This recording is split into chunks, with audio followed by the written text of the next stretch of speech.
And the ABC network are taking Jimmy Kimmel Live off the air indefinitely. This follows a controversy over comments the late-night comedian made Monday night about Charlie Kirk's suspected. That's right. This is fast developing this afternoon, Jake, amid pressure from the Trump-aligned FCC. And in the past few minutes, ABC confirmed to CNN the Kimmel show will be off the air, quote, indefinitely. We have not yet heard from Kimmel or his representative.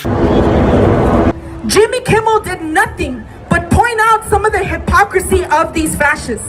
And for this, he is being canceled and he is being threatened to speak and go after anybody. Monologue. Kimmel suggested that the alleged killer of Charlie Kirk might have been a pro-Trump Republican. He said, quote, the MAGA gang desperately trying to characterize this kid who murdered Charlie Kirk as anything other than one of them and doing everything they can to score political points from it. He said in between the finger pointing, there was grieving. Adult grieves the murder of someone he called a friend. This is how a 4-year-old mourns a goldfish, okay? New lows over the weekend with the MAGA gang desperately trying to characterize this kid who murdered Charlie Kirk as anything other than one of them and doing everything they can to score political points from it. Jimmy Kimmel, the long-standing host of Jimmy Kimmel Live, has just been suspended indefinitely by ABC in one of the most dramatic clashes between late-night comedy, politics, and free speech in recent memory. This wasn't just a minor misstep, a slip of the tongue, or a controversial joke that got blown out of proportion.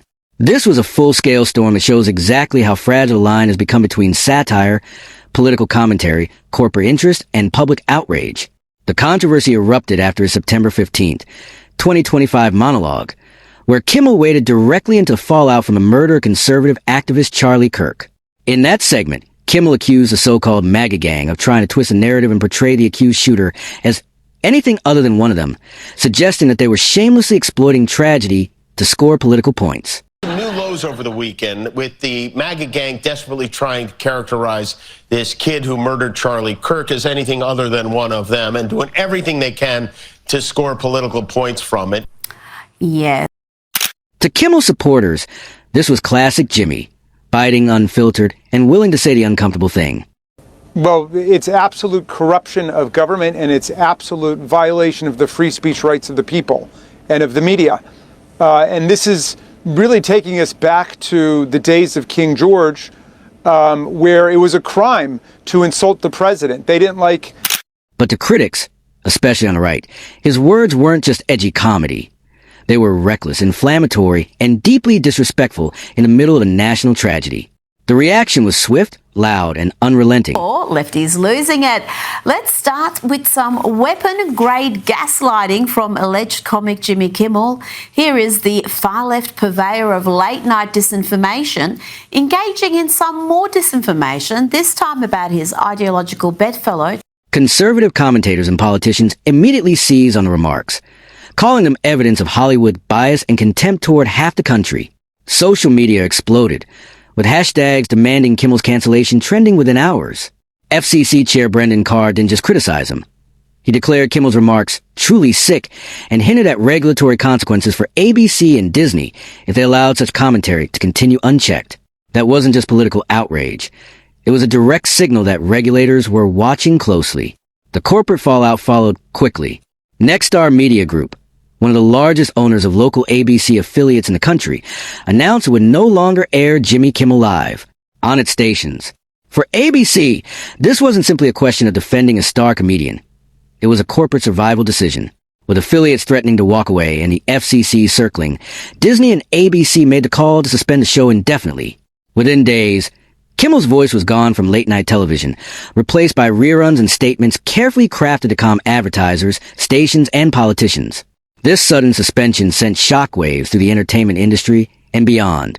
To some, ABC's decision was a capitulation to political pressure, a chilling warning that free speech on television now has limits set not by audiences, but by regulators and corporate boardrooms.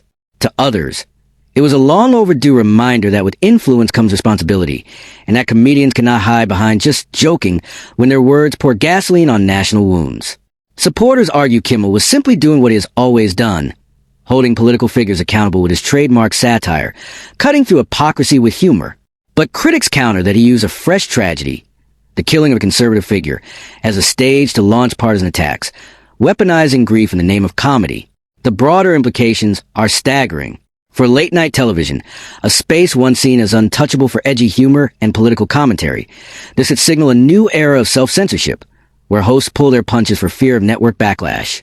For corporate America, it's a reminder of how much pressure affiliates, advertisers, and regulators can exert when outrage catches fire. And for audiences, it's another chapter in America's never-ending culture war, where comedy, tragedy, and politics now collide in ways that make even seasoned entertainers vulnerable.